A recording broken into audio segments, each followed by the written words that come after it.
Hello everyone, welcome to my YouTube channel. In my first educational video, I have explained a cricket related topic, that is Duckworth-Lewis method and its application in a limited overs game. And in my second educational video, I will explain another cricket related topic, that is net run rate. There are plenty of cricket fans around the world, but very few people can understand the concept of net run rate because it is a bit more difficult concept than the Duckworth-Lewis methods and its application. So in this video, I will explain the concept and application of net run rate, and I will explain how it plays a crucial role in determining the fate of the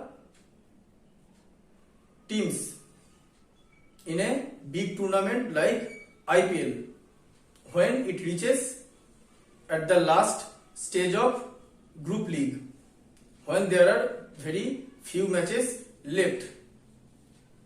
So it is the net run rate which comes into play then, and it decides which team will qualify for the next round.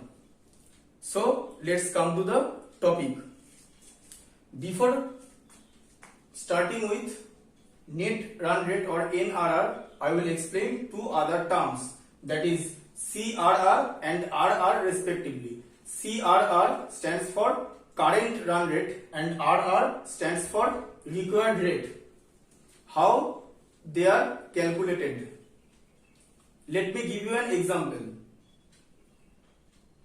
Assume that India is playing against England and scored 370 for 6 of 50 overs, and England were 70 for 1 after 10 overs gone. So how to calculate England's current run rate? It is obtained by number of runs scored then divided by number of overs they have batted. That is 70 by 10. We get 7 as their current run rate. So England were playing at 7 runs per over then. What will be their target or required rate or asking rate? With 70 for 1 after the completion of 10 over, they have 40 overs left, 50 minus 10, and they have to score 370 minus 70. 370 minus 70 is equal to 300 runs more. So their target is now 300 runs with 40 overs left. Their required rate will be obtained by dividing 300 with 40. We get 7.5 is their required rate. This is the rate at which they have to chase down the total of India. Now come to the main part, that is net run rate. How it is calculated? Assume that there was a tri-series is going on between India, Pakistan and Sri Lanka. So in first match, India scored 360 for 6 of 50 overs against Pakistan. India bowled them out for 270 of 40 overs. And in second match, India scored 350 for 5 of 50 overs. And Sri Lanka had been able to manage only 280 runs for 7 of 50 overs. So how to calculate India's net run rate out of this data available? It is calculated by number of runs scored by a team divided by number of overs they have batted minus number of runs they have conceded divided by number of overs they have bowled. So India scored 360 plus 350 is equal to 710 runs after batted for 50 plus 50 is equal to 100 overs. So their batting run rate is equal to 710 divided by 100, we get 7.1, and they have conceded 270 plus 280 is equal to 550, and they bowled 40 plus 50 is equal to 90 overs. So by dividing 550 with 90, we get 6.11 as their bowling run rate. Net run rate is the difference between batting run rate and bowling run rate. So by subtracting 6.11 or 6.11 from 7.1, we get 0.99. So 0.99 is the net run rate of India. However, it has some exceptions as well. Like in a match between England and Australia, England won the toss and elected to bat first, and they scored 240 of 45 overs, and in return Australia chased their total of 40 overs by scoring 242 for 3. So as it was going to be a 50 overs per side match, England could not complete their 50 overs quota. So it was England's fault. So when their net run rate is calculated, total number of runs scored by England will be divided by 50, not 45, because 50 is the maximum overs. 240 by 50 is equal to 4.8, their batting run rate, and they have considered 242 runs of 40 overs. So dividing 242 with 40, we get 6.05 as their bowling rate. As net run rate is the difference between batting rate and bowling rate, we get 4.8 minus 6.05 is equal to minus 1.25 as their net run rate, which is negative net run rate. Now exceptions number 2. When the match is interrupted by rain or inclement weather, the Duckworth-Lewis method comes into play in order to set a revised target for the team batting second. So India scored 300 runs for 6 of 50 overs against Pakistan. When Pakistan came into batting, it was drizzle and they lost. It was drizzling, and due to drizzle they have lost 5 overs. So they will bat for 45 overs, and according to the Duckworth-Lewis method, their devised total will be 275. So India's revised total will be 1 run less than it. 275 minus 1, 274 of 45 overs. So India's revised current run rate will be 274 divided by 45 is equal to 6.08, which is slightly greater than their previous current run rate. So this is how net run rate and current run rate are calculated. Now I will explain how net run rate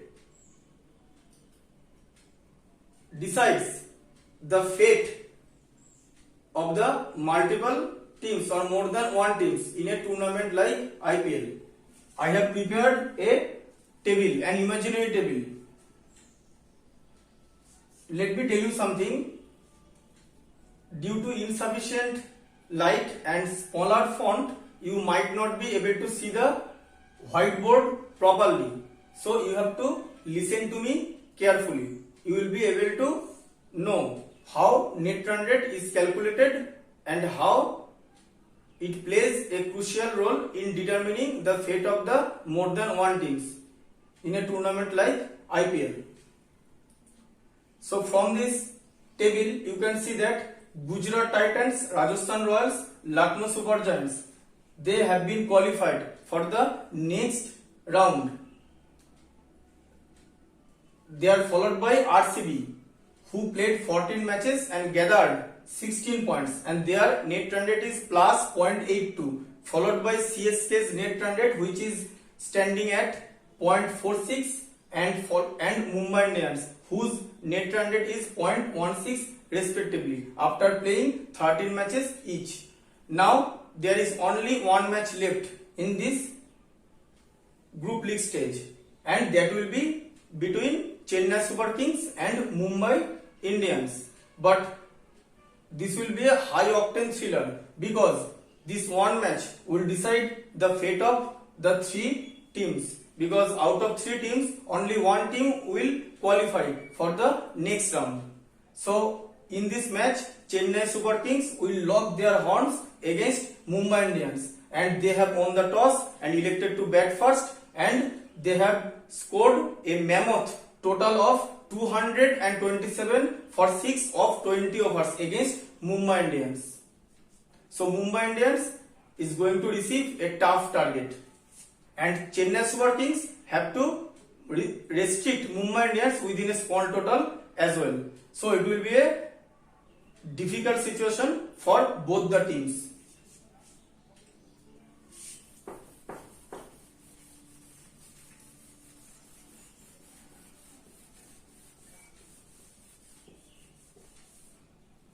Net run rate is calculated on the basis of total runs scored by a team divided by total number of overs they have batted minus total run conceded by them divided by total number of overs they have bowled in a whole tournament.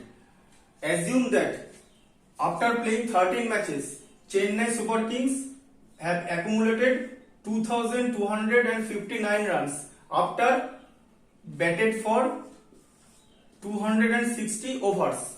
So their batting rate will be 2,259 divided by 260, we get 8.68. And on the other hand, they have conceded 2,160 runs after bowling of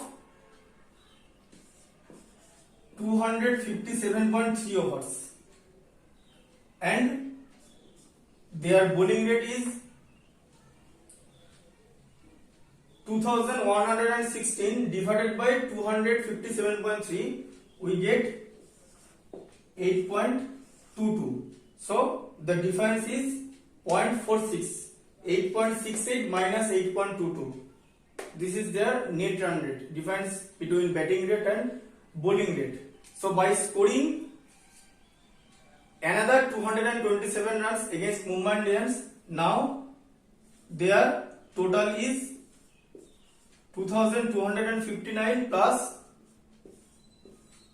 227, that is 2,486, and they have batted for 260 plus 20 is equal to 280 overs. Now their batting rate increases and it is now 8.87. 2,486 divided by 280. They have to maintain a minimum difference of 0.82 run rate between batting rate and bowling rate. So they have batted for 14 matches. Now their batting is over. So they have to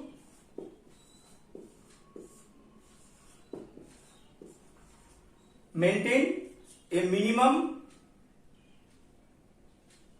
8.05 bowling rate in order to maintain a difference of 0.82 between batting rate and bowling rate. All they can afford is 8.05 net run rate, 8.05 bowling rate, 8.05 bowling rate, which is lower than their average bowling rate of the tournament.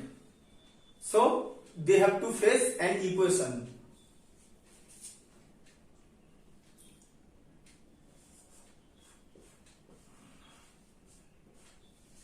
They have conceded 2,116 runs plus A. A is the number of runs within which they have to restrict Mumbai Indians. If they bowl Mumbai Indians for 20 overs, then their total bowling overs will be 257.3 plus 20 is equal to 277.3, and they have to maintain a an average bowling rate of 8.05. So from this equation, 2116 plus A divided by 277.3 is equal to 8.05. We get the value of A as 116. So 116 is the benchmark run within which they have to restrict Mumbai Indians. If Mumbai Indians overtakes this 116 runs benchmark, then even if Chennai Super Kings defeat Mumbai Indians, still they will not qualify for the next round because they cannot be able to manage the 0.82 net run rate of Royal Challengers Bangalore. So they will be eliminated, and in that case RCB will qualify for the next round. Similar equation will be in front of Mumbai Indians too.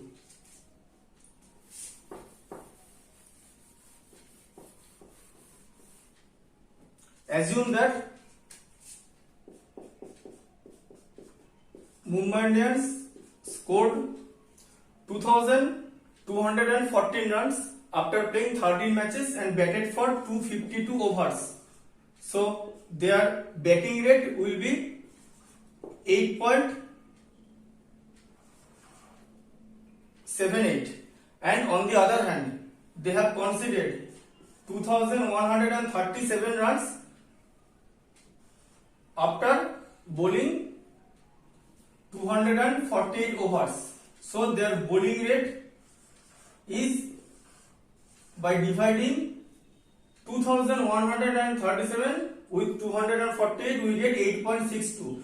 So the difference is 8.78 minus 8.62 is equal to 0.16. This is the net run rate. Now against Chennai Super Kings, they have conceded another 227 runs. So after conceding another 227 runs, their total run conceded is equal to 2,364, and they have bowled for 248 plus 20 overs of Chennai Super Kings, 268 overs. So as a result, their bowling run rate or bowling rate increases, and it is now standing at 8.82. So what will be their average batting rate they have to maintain in order to make a difference of 0.82?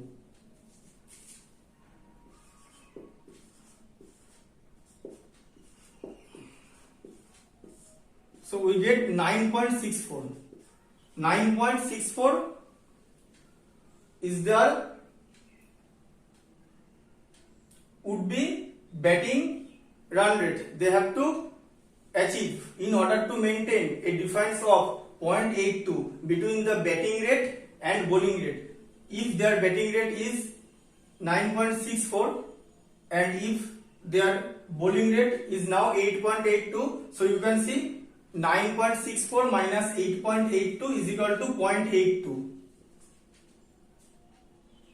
So they will try to achieve their expected batting rate, which is 9.64. So they will have to face an equation. According to the equation, earlier their batting rate was 8.78 for 13 matches, and let B be the required batting rate for qualifying for the next stage, and they have to achieve an average batting rate of 9.64 after the completion of 14 match. 9.64 into 14. So from this equation we get the value of B as 20.82. 20.82 is the required run rate in front of Mumbai Indians in order to secure a position for the next round of IPL. They have to chase a total of 228 and they have to chase it by maintaining a 20.82 runs per over. So by dividing 228 with 20.82 we get 10.9 or roughly 10. So within 10 overs they have to chase down the total of Chennai Super Kings in order to maintain a net run rate of 0.82. If they are able to do it, then they will qualify for the next round, and both RCB and Chennai Super Kings have been eliminated. So this is how a match decides the fate of three teams where the net run rate comes into play. So this is how net run rate plays a vital role for a team to secure its position for the next round of IPL as well as T20 international and other limited overs tournament. If you like this video, you can share it with your friends and you can subscribe my channel and comments on it. Your subscription and comments are very necessary and significant for me. Thank you.